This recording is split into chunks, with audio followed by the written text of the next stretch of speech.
ఇది కేవలం సమాచారంగా మాత్రమే భావించండి. వైద్య నిపుణులను సంప్రదించండి. ఇప్పుడు సగం గులాబ్ జామును ఈట బైట్ ఊరికే టేస్ట్ చేయి మితంగా తిను అని చెప్పి చెప్పి ఆల్మోస్ట్ అదొక రెస్ట్రిక్షన్ అయిపోయింది మెంటలీ. తెలిసి తెలియకుండా ప్రాసెస్ ఫుడ్స్ని విపరీతంగా తీసుకుంటాం కాబట్టి మనం కేవలం ఆ 2 గులాబ్ జామ్స్ మాత్రమే తినట్లా. వెస్ట్లో అంతా ప్రాసెస్డ్ ఫుడ్సే, వెస్ట్లో అంతా బర్గర్స్ పిజ్జాసే. ఇది మిస్కాన్సెప్షన్. పొద్దున్న లేస్తే వెస్టర్నర్స్ పిజ్జాస్ బర్గర్స్ను కోక్స్ తాగి బతికేస్తారనుకుంటాం. అది నిజం కానే కాదు. ఎందుకంటే వాళ్ళు పొద్దున్న లేస్తే తినే ఫ్రూట్స్, ఇడ్లీలు దోశలు తినరు అని చెప్పి బర్గర్లు పిజ్జాలు తిని అయితే బతికారు. లైఫ్ స్టైల్ కండిషన్స్ మార్చాలంటే డ్రాస్టిక్గా మన మైండ్ సెట్ మారాలి. ఇప్పుడున్న కాలమాన పరిస్థితుల్లో నిద్ర సరిగ్గా పోతున్నామా లేదా, మనం వ్యాయామం సరిగ్గా చేస్తున్నామా లేదా, వీటితో పాటు ఇక సిగరెట్, ఆల్కహాల్, దాంతోపాటు ఇంకా గనక మనం కనుక ఎక్స్టెన్షన్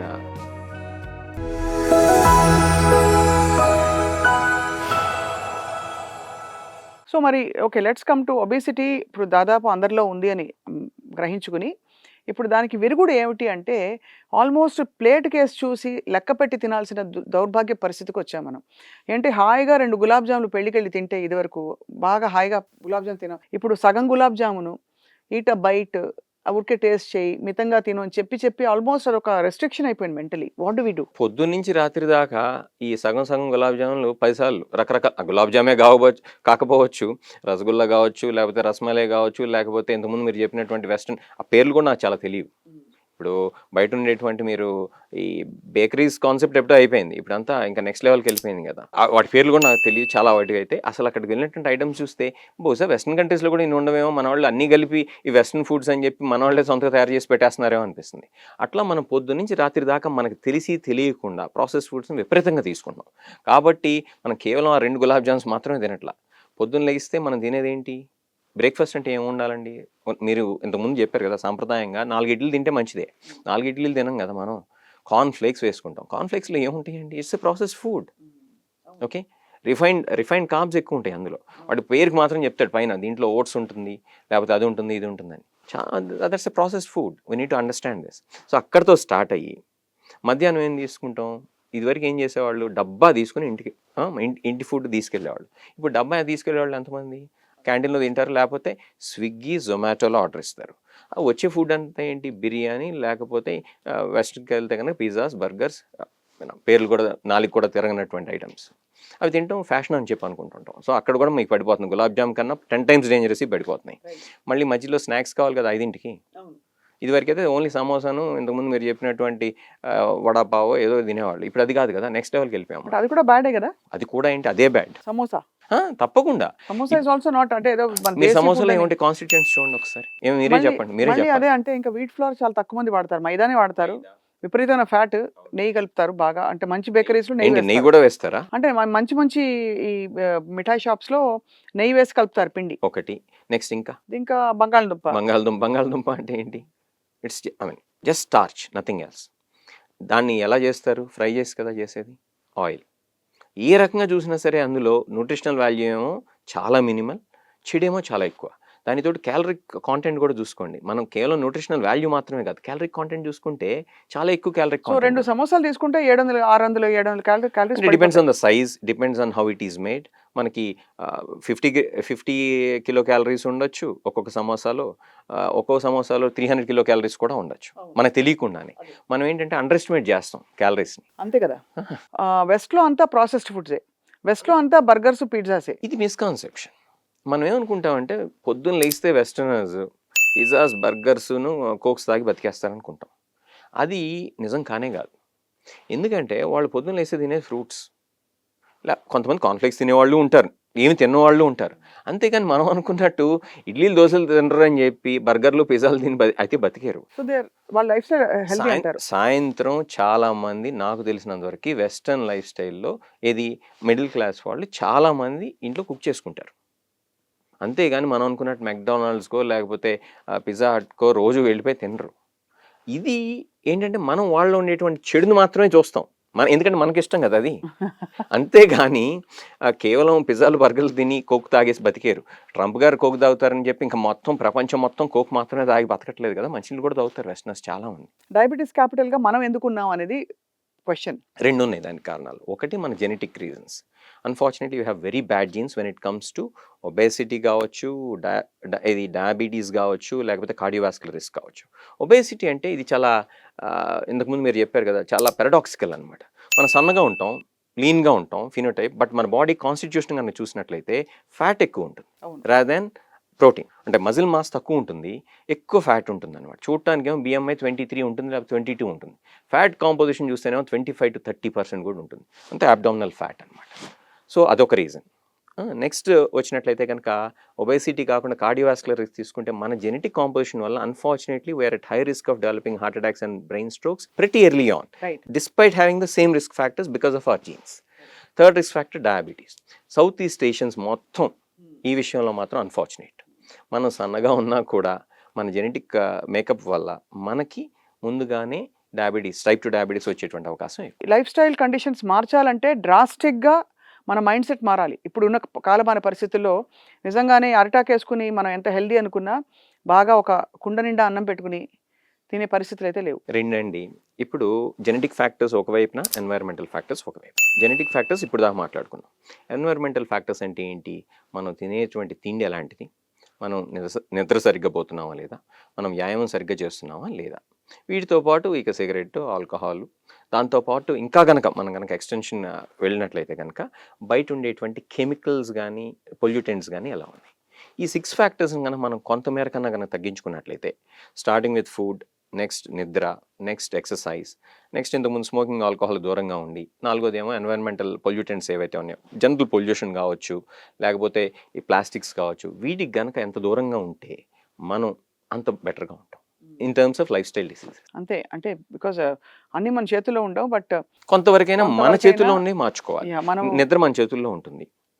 ఎక్సర్సైజ్ అంటే చాలామందికి ఇప్పుడు పాపం కొంతమంది US షిఫ్ట్స్ చేస్తూ ఉంటారు, ఇక్కడ వాళ్ళకి పాపం వాళ్ళ చేతుల్లో ఉండదు, బికాస్ ఫుడ్ వచ్చేదే వాళ్ళ జాబ్ వల్ల కాబట్టి.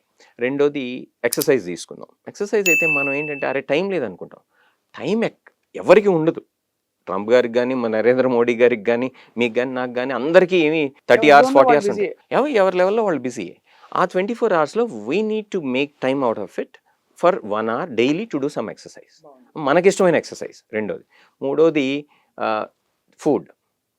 Good food in the right quantity తీసుకోవాలి. బ్యాడ్ ఫుడ్ అసలు విపరీతంగా తగ్గించేసేయాలి. అంతేగాని రోజు నేను కొంచెం బ్యాడ్ ఫుడ్ తింటానంటే మంచిది కాదు. ఇవి ఫండమెంటల్ ప్రిన్సిపల్స్. ఇవి కాకుండా నో, స్ట్రిక్ట్ నో. ఇది కూడా స్ట్రిక్ట్ నో, ఆల్కహాల్ వద్దు. ఇక ఎన్వైరన్మెంటల్ పొల్యూషన్ అంటారా, ఇక దాని గురించి మనం వేరే టాపిక్ కాబట్టి చెప్పుకోవచ్చు. ఎన్వైరన్మెంటల్ పొల్యూషన్ పక్కన పెట్టేసేయాలి వీళ్ళంత వరకు. అన్నిటికన్నా ముఖ్యం ఏంటంటే ప్లాస్టిక్స్ వినియోగం తగ్గించేసేయాలి. పెస్టిసైడ్స్, ఫర్టిలైజర్స్ ఏవైతే ఉన్నాయో అవి కూడా ఆర్టిఫిషియల్ మనం కనుక తగ్గించేసుకున్నట్లయితే వీటిని ఎండోక్రైన్ డిస్రప్టింగ్ కెమికల్స్ అంటాం. అంటే ఏంటంటే మన శరీరంలో ఉండేటువంటి రకరకాలైనటువంటి ఎండోక్రైన్ వ్యవస్థల్ని డిస్రప్ట్ చేసేటువంటి సబ్స్టెన్సెస్ ఇవి. అవి ప్లాస్టిక్స్లో ఉంటాయి, బయట ఉండేటువంటి పొల్యూషన్లో ఉంటాయి, మనం వాడేటువంటి ఆర్టిఫిషియల్ ఫర్టిలైజర్స్, కెమికల్స్ ఏవైతే ఉన్నాయో వాటిలో కూడా ఉంటాయి. Beauty and skin care products ఉంటాయా? అసలు అంటే నేను చెప్పకూడదని చెప్పి ఇంతకు ముందు నుంచి మొహాట పడుతున్నాను.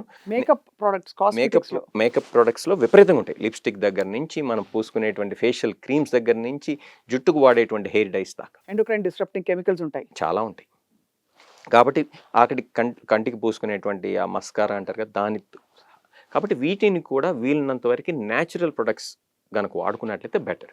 Just because something is natural does not mean it is always good, but still it is 1000 times better than synthetic product. So అదే అలాంటివి విన్నాకే ఇప్పుడు ఇంట్లో తెచ్చి అవే బర్గర్లు, ప్యాటీలు తెచ్చి ఇంట్లో చేసి మనమే బన్ను అవి అమర్చి మేము ఇంట్లో చేస్తామని చెప్పుకుంటున్నారు చాలా మంది, but the harm is still done. అంటే అట్లీస్ట్ వాళ్ళకి ఆ ఇన్సైట్ ఉంటే అందులో ఏం వేస్తున్నాం.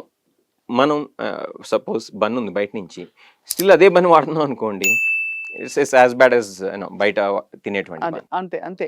బట్ అట్లీస్ట్ ట్రాన్స్ ఫ్యాట్స్ లేకుండా ఫ్రెష్ ఆయిల్లో మేము వేయించాం, ఇంట్లో చేసిన ఒక satisfaction. But point noted Ravishankar గారు, సాధ్యమైనంత వరకు ఈ బ్యాడ్ ఫుడ్స్ అనే లిస్ట్ ఏదైతే ఉందో అది చాలా క్లియర్గా ఉండాలి. No grey area there. అంటే ప్రాబ్లం ఏంటంటేనండి, ఈ ఎడ్యుకేషన్ ఏదైతే ఉందో 2 years కిడ్ దగ్గర నుంచి నేర్పించాలి. మనకేంటంటే 2 years కిడ్ కాదు, చనిపోయేదాకా కూడా చాలామంది దురదృష్టవశాత్తు తెలియదు. 10 సంవత్సరాల నుంచి డయాబెటీస్ ఉంటుంది, మా దగ్గరకు వచ్చి డాక్టర్ గారు ఇప్పుడు నేనేం తినాలండి అంటారు. మరి 10 సంవత్సరాల నుంచి ఆయనకి ఎందుకు తెలియజెప్పలేదు? మనం ఒక వ్యవస్థ కింద చూసుకున్నట్లయితే this is a failure of the system. అంతే. ఓకే, మన హెల్త్ సిస్టమ్ ఈస్ ఫెయిలింగ్, మన ఎడ్యుకేషనల్ సిస్టమ్ ఈస్ ఫెయిలింగ్. అంటే కొంచెం లోతుగా వెళ్ళినట్లయితే దిస్ నాట్ అబౌట్ ఒక డాక్టర్ రవిశంకర్ గారో ఒక స్వప్న గారో ఎడ్యుకేట్ చేయడం కాదు.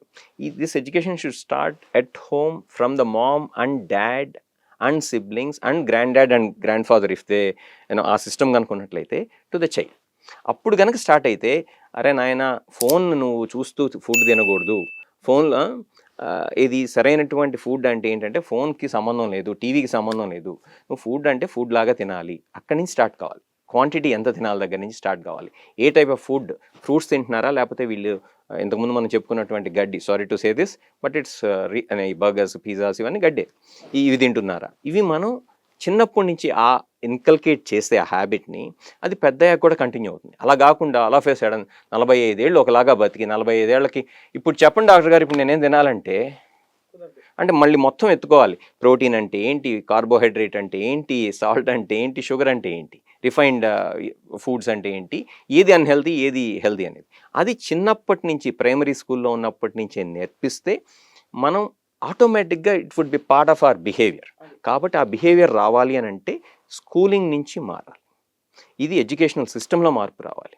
అంతేకాని ఇదేదో all of A sudden over night అది మనం ఇలాంటి ప్రోగ్రామ్స్ వల్ల కొంతమంది వింటారు, కొంతమంది మారచ్చు, ఓకే, బట్ అసలు స్టార్ట్ కావాల్సింది అక్కడ. చాలా అంటే ఆ మైండ్ సెట్ ఇంట్లో పేరెంట్స్కి ఉండాలి, పిల్లలకి కల్టివేట్ మన ఎడ్యుకేషనల్ సిస్టంలో కూడా. లాస్ట్ క్వశ్చన్ డాక్టర్ రవిశంకర్ గారు, ఇప్పుడు వచ్చిన మౌంజారో కావచ్చు, సెమాగ్లూటైడ్స్, రైబల్సస్, ఇంకా ఒజెంపిక్లు, ఇవన్నీ అదే సొల్యూషన్స్?